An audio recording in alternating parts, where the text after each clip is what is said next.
Yo, you guys, this is Blacklist of the Abyss, and you're watching my review for Magi, the Kingdom of Magic, Episode 12. And there's no reaction to this week's episode just because this is one of those episodes where I know what happens already, and I'm expecting what happens, and therefore my reaction to it is not much of a reaction. So, there's not much that can be done about that since I read the manga. But, I thought my freezing review would be quick. It wasn't, so I'm not going to say that this episode review is going to be quick as well. But a fourth of the episode is filler with Ka Kobun, all that stuff with Ka Kobun and the flashback. That all was filler, right? So I can at least skip that much. It was kind of funny though, like it made me smile at times, but I didn't really laugh. So I mean, I guess it was okay. But the main the main parts of the episode come in right after that when Koen is talking with Hakuryu, Hakue, and Kogyoku. He's talking about his ambitions. Pretty much, he mentions a lot of stuff. He talks about king vessels, which will come up in quite a bit of time. It's not even going to make it into this season. But Yunnan mentions it again later on, so that's something to watch out for. But he mentions king vessels. He talks about how he doesn't want to fight Hakuryu. There should only be one king that rules the entire world, not just the country, but one king of the entire world. Um, and he's basing all of his ideas and his ambitions off of these old documents that he has that are written in the Toran language. So like he can read the Toran language apparently. Um, some other things it talks about are how Magi, they choose the king, but in the era that they're in, the Magis have chosen the Magi, the Magis, the Magi. I'll say the Magi have chosen a lot of kings, so there's bound to be war and conflict, and Koen wants to unify the world so that there won't be that conflict, even though unifying the world will cause conflict. You will need to cause conflict in order to unify the world. But he says, I guess it's, greater good type of thing. But he even mentioned Solomon at one point. He talks about how Solomon created the djinn and all the metal vessels, and he mentions how he wants to find out who Solomon is. Um, and he through reading all those Turan documents, he discovered the existence of another world. He doesn't really know too much about it though.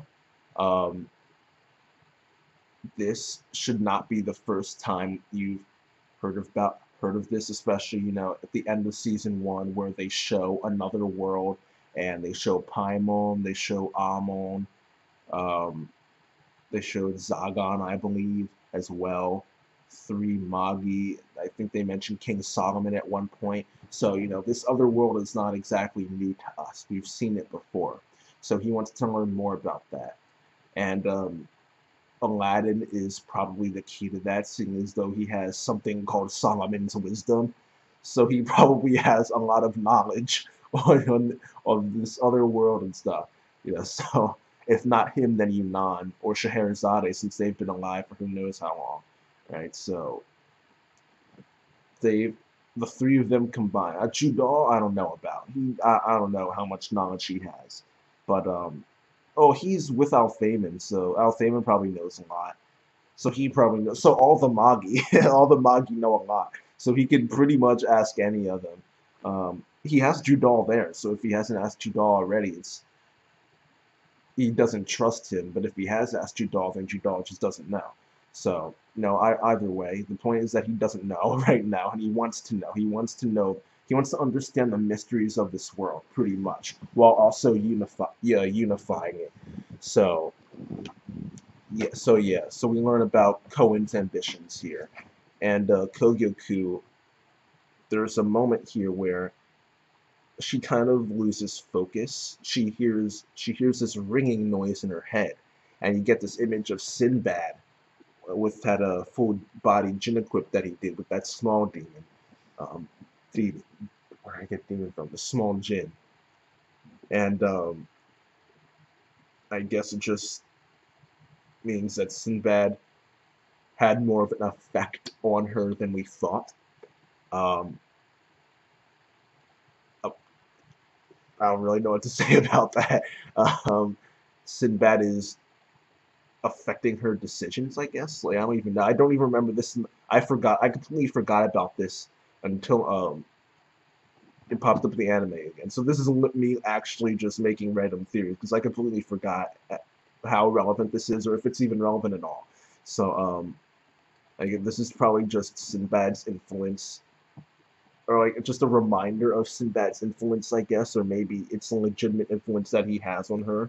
That attack he did on her with that Jin equip is might be influencing her decisions or her behavior or something.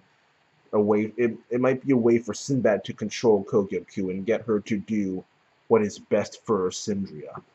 But there's also a chance that it's just nothing. Uh, I doubt that it's nothing because why put it in there if it's nothing? There'd be no point. But at this point, it's not. It's important, but not really. There are bigger things to worry about. Especially since after this, we get to Gyokuen, who it's funny in the manga they have a little translator note that says that her name means charming jewel, which is funny because this woman's evil. This chick is evil. Like I thought Almador was evil, but Jesus Christ, Gyokuen's even worse. Like wow, the thumbnail says it all. Those eyes of hers, she's just pure evil, and she has no shame either. She flirted with Koen like in front of everybody. She just didn't care. She was like, "Oh, Koen, you're the only one I can rely on now."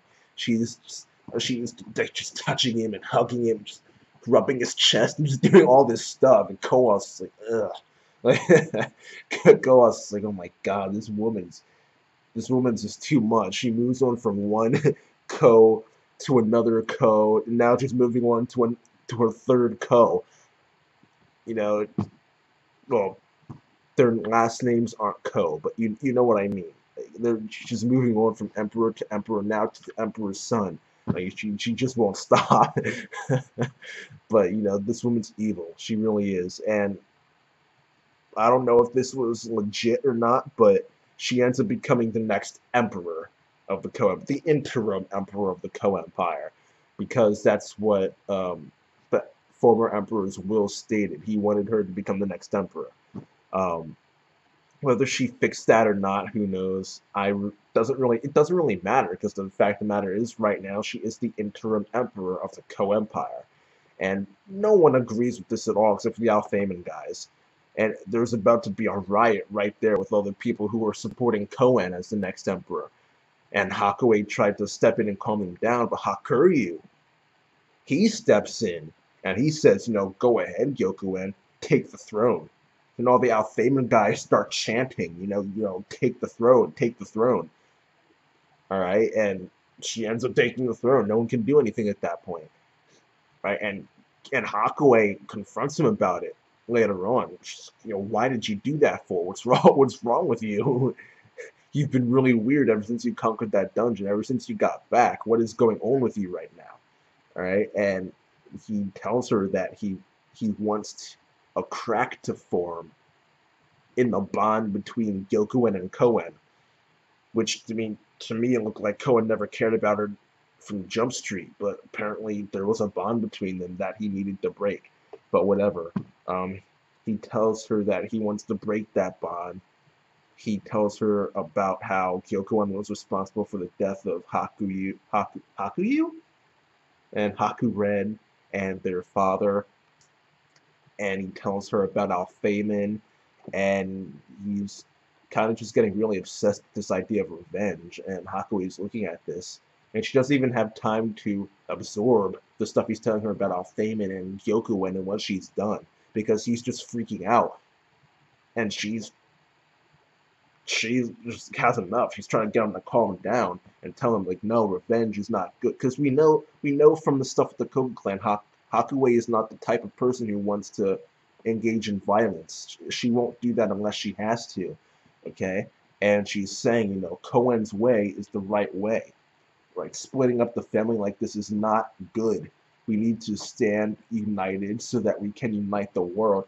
And while it will cause a few conflicts now, we will end a vast majority of the conflicts later on. She's essentially telling him that Koen is right and that he is wrong, right? And he's kind of just goes crazy. Like, he was already going crazy, but he goes even crazier, just saying, "No, no, it's impossible. That can't happen. People can't let go of their grudges." And he kind of goes crazy, and he just walks away. And we see him walking around, just thinking about stuff. And this is when Judal approaches him, okay? And Judal just kind of eggs him on and says, "You realize that the way you're acting right now, you're just being manipulated by Gyokuen. She wants you to act this way," and he just doesn't want to hear it. He's like, "No, he just doesn't want to hear it, right? He doesn't want to hear it." And Gyokuen ends up showing up, and he's already on edge. But she ends up insinuating that,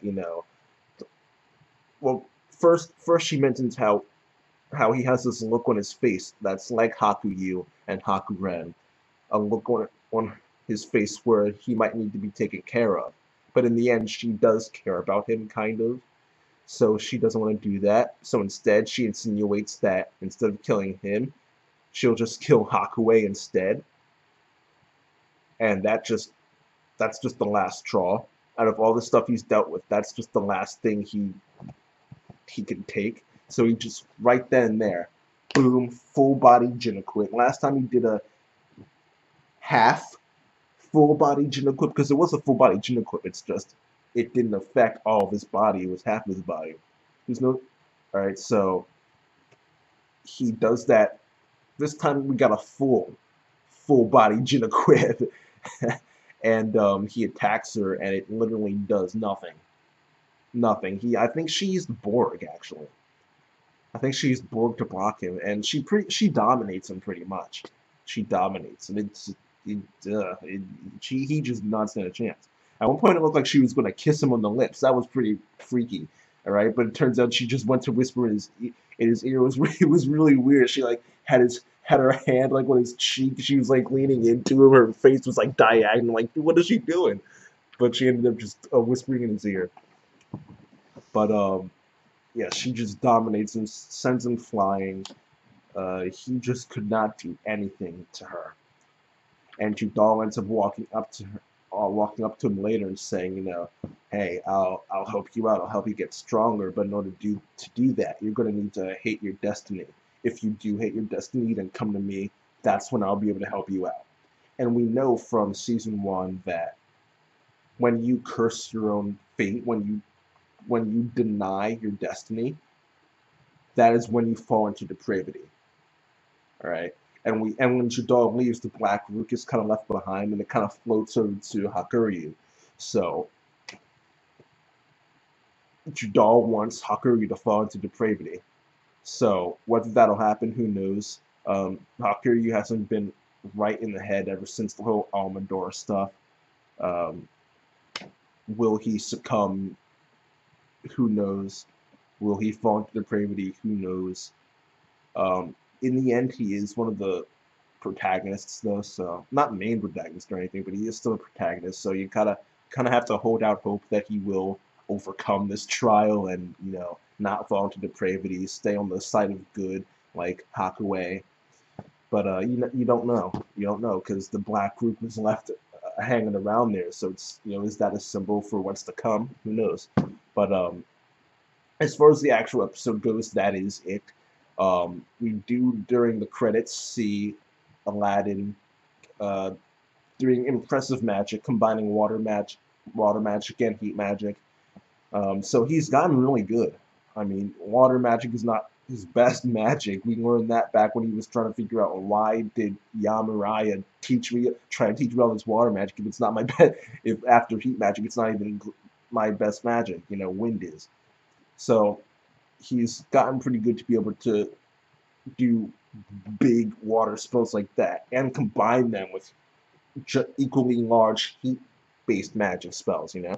So he's obviously really good. And these guys in the crowd, the professors, they're saying, you know, this guy is a lock for the top spot in the year, you know? But in the preview, we see this girl-like boy, because believe it or not, that is a boy. So the title of the episode is Titus Alexius, so Titus isn't exactly a girl's name, so you have to kind of assume it's a boy. But I guess you could assume that the two weren't the same person, but they are. I'll just tell you now, they are. The girl like boy is Titus Alexius. Um, and all I'll say is, Aladdin, don't count your chickens before they hatch. That's all. But I'll actually say one more thing that's not relevant to that. But if you recall a few episodes ago, we saw Moo Alexius, and I told you, remember the name Alexius. And now we see someone shows up. They're named Titus Alexius. Now, clearly these two aren't blood related, because if they were, Titus would be a Fonelise, and with that hair, with those eyes, he's clearly not a Fonelise. A Fonelise in general are just Fonelise and magic just do not mix in general. So for him to be at no, just no. All right, the guy is definitely not Fonelise. This is not some Naruto type of thing where his genes of one of his parents overrode the genes for the red hair and everything. It actually works out pretty well. Blonde hair, red hair. That actually works out pretty well as a comparison. But this isn't like a Naruto thing where you know one gene, some of the genes are repelled the other genes, and he is this rare. Wow, that does actually work out really well as a comparison. All right, but it's not a Naruto situation. All right, he's not a Fonelise. However, having the name Alexius, you can't help but realize that he is associated with them in some way, shape, or form. So, now, me saying this isn't really a spoiler because, I mean, he has the same freaking last name as Moo Alexius, you know. Clearly, if you remembered that Moo's last name is Alexius, then that gets the gears of your brain turning. So it's not really a spoiler for me to say this. But, yeah, that's it for this episode, though. Um, I'll give it an 8.5 out of 10 because the stuff with Hakuryu, the progression of his character, the progression of the story, the stuff with Gyokuen, Koen and his ambitions and everything, all the stuff in this episode was great. It's just that they had that fourth of the episode that was just filler because they just had to end the episode where they did. They just could not do anything else. They would not allow themselves to. So they added in a filler to take up a fourth of the episode. So I'm lower at 0.5 because of that. But yeah, overall, give the episode an 8.5 out of 10. But that's it for now, you guys. This review is way too long, so I'll just end it here. Rate, comment, subscribe, and I'll see you guys next time.